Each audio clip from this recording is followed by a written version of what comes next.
When you have a Lego brick as a child, 30 years later, that same Lego brick will click together with the bricks of today. And that system really allows it to reach all ages. I was practicing corporate law in New York City for many years, and I would come home at night and need some sort of creative outlet. And I would come home and sometimes I would paint or sculpt or draw.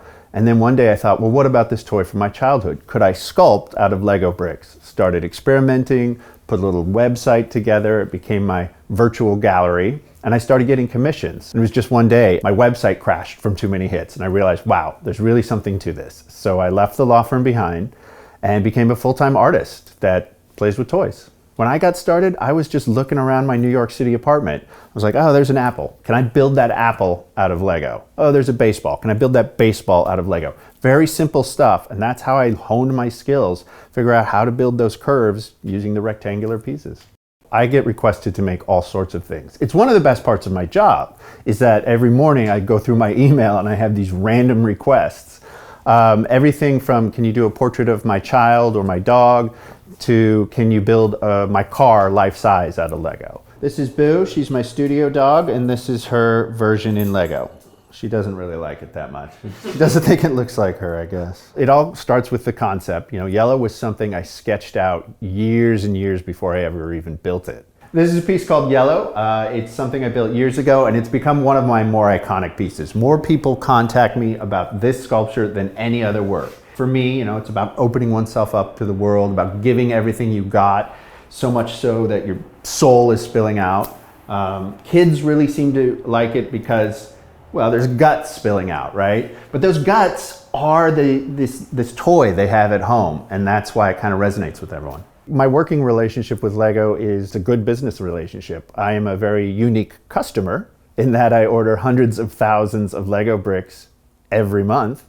But, you know, I buy my bricks just like everyone else. These are my organized bricks that I use for building. So if I need red bricks, I'm going to grab these and put them on my table and start building. I need hundreds of thousands of bricks at a time. I keep 10 million bricks in my inventory at any given time. I kind of like the constraints that Lego provides when it comes to the shapes and sizes of their pieces, their elements, and the colors. I like that. I use that as a challenge that kind of gives me something, you know, for my art that I can work off of. What has been your biggest Lego disaster? Did you catch Fox's New Year's show this year? No. Oh, well, let me just tell you. So Fox had me build Steve Harvey out of Lego bricks, a bust of Steve Harvey, to which Gronk, former Patriot. What are you doing? You know how hard it is to get them brown Legos? That was kind of interesting to watch. I had never seen one of my sculptures destroyed so dramatically.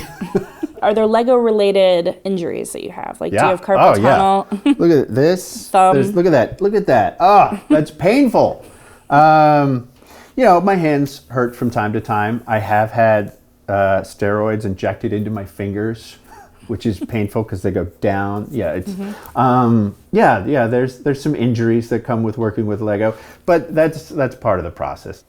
A lot of the sculptures are completely glued together in one piece, so they can be crated in wooden crates and just shipped like any other statue or sculpture. But some of the bigger pieces do break down into sections. I worked on a dinosaur skeleton, which measures, I think, 20 feet long, and it breaks down into 11 different sections for shipping. And that took me an entire summer to build. So it was one of the longest things I ever worked on at one continuous time. Did you get sick of it?